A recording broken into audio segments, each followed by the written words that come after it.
Okay, today I'm going to give you a quick tutorial for how to go from this to this to this. Okay, real quickly, I am hoping that you have yours all paper mache. We're going to pretend mine is today just for time's sake. So this is going to be fake, fully dried. Okay, once it's dried, we can start to find the eyes, the lips, to decide whether or not you're going to paint the forehead, if you're going to have designs up here, if you're going to have eyebrows, how big your eyes are going to be. Are your eyes going to be large character eyes? Are they going to be the smaller eyes? How are you going to do that? Your eyes, you should be able to feel them where they are, so that should give you a good starting point on where they are going to be.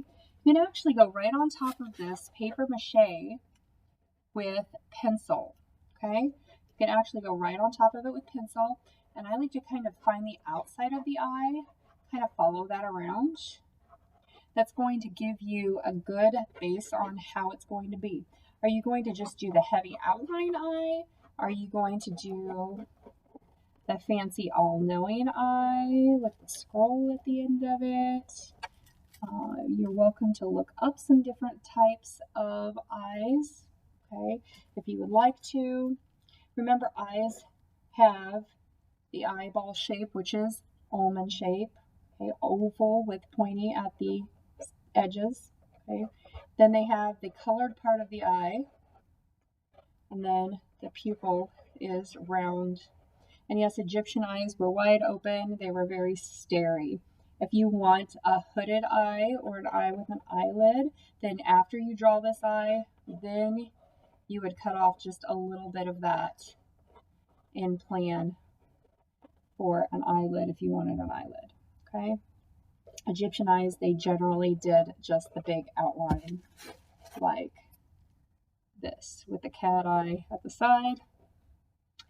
Okay, but you could do this also. So find your mouth. You can feel it. Should be under there. You can plan for your lips. Your Cupid's bow, that little roundy part on either side, you can kind of judge by your nose. Okay. You can decide how big you want your lips. Okay. Do you want eyebrows? You can plan for those. Okay. So you can start your face. Decide whether you want to paint up here, whether you want design, whether you want it kind of bald-headed up here. I kind of like to bring the hood forward. It kind of ties the hood in, I think.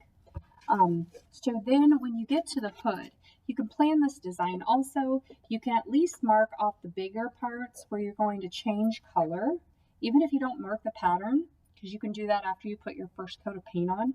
But if you want to mark off color change, areas of interest, you can do that too, so that you have a plan. Things are divided off evenly so that you're not kind of flying blind and have to repaint over and over and over again. Okay. So after you are all done doing this, you should have a plan. You should have a plan. You should be able to tell where your headpiece is going to end if you're going to do it up here. You should be able to see your facial features. If you're going to have a pattern, you could go ahead and put that on. After you get it on with pencil, you're going to trace over with permanent marker, okay? What permanent marker is going to do is it's going to show through the paint just a little bit. So if you were to paint, it's going to show through the paint just a bit so that you can find it again. The reason why we do this is because you don't want to keep drawing over the top of your paint, over the top of your paint, over the top of your paint. If you do that, then you're going to have all these pencil marks over all this really nice stuff that you had to wait to dry, okay? Also, if you want to start your base coat, I would do the whole entire face on a base coat and then go ahead and do your details, okay? So that's a plan. I would get your pattern on, make a plan, divide off any of the major sections that you're going to do paint to, plan on that, decide how far out you're going to come with your face. Are you going to have a hood? you know, part of this kind of enveloped in like a hood that kind of goes back into this. What are you going to do? Are you going to add anything fancy here? Are you buying pieces, jewels, sequins, anything like that to add to this? Start to plan that stuff now, okay? So draw first, then permanent marker, so that you have a solid plan, and then you're going to paint.